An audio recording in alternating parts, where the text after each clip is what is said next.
L'histoire du soldat Gustave Létard est celle de nombreux jeunes sinamariens enrôlés dans la Première Guerre mondiale.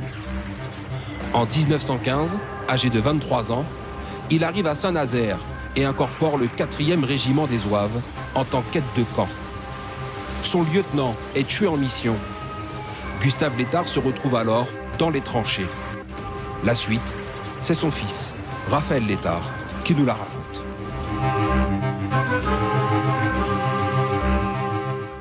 On l'a balancé dans les tranchées de la Somme.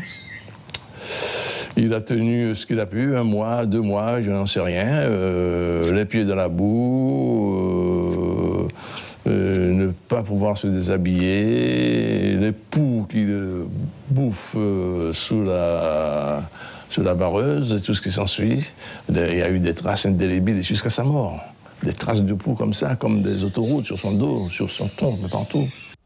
Il a vu un gars d'Irakubo qui était avec lui, qui s'appelait Belair, et qui était de la cavalerie.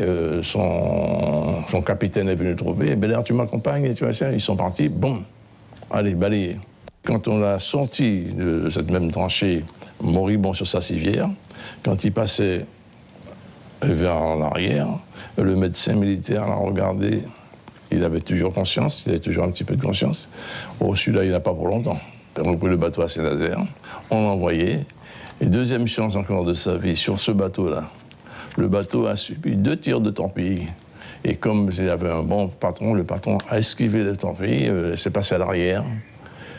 On l'a envoyé à Jean Martial, que vous connaissez là, qui sont en train de retaper là. Il est guéri au bout de 5-6 mois. Et manque de peau, quand on se retourne sur son dossier, ce monsieur, c'est un militaire sans dossier. Comment ça se fait? Eh bien, parce que le bateau qui a suivi, et le premier a été mis dans les fonds au large des Açores, et il y avait dessus l'infirmière de la Croix-Rouge qui avait tout le dossier de démobilisation de Létard Gustave. Eh bien, les autorités militaires, voyant qu'ils ont un jeune homme là qui glande dans la cour de l'Aubert, en pleine forme toujours, il a dit, bon, ben, celui-là, qu'est-ce qu'on fait avec? Eh bien, on l'a renvoyé sur le front. Mais certainement, psychologiquement, c'est très dur. Et puis, ces coloniaux-là, quand ils sont arrivés, lui, on l'a orienté directement vers le front sud. Il a dit à Dardanelles, c'est là que j'ai plus de cadavres autour de moi. Hein. C'est là que j'ai réellement mesuré l'ampleur de la guerre. Gustave Létard rentre en Guyane au mois de mai 1919. Installé dans sa commune de Sinamari, il se marie et devint éleveur, puis maire et conseiller général jusqu'à sa mort en 1963, à l'âge de 70 ans. Profondément marqué par cette guerre où 10 millions de soldats trouveront la mort, Gustave Létard fuira les commémorations et ne reviendra jamais dans l'Hexagone. Suivez l'info sur Guyana Première, télé, radio et Internet.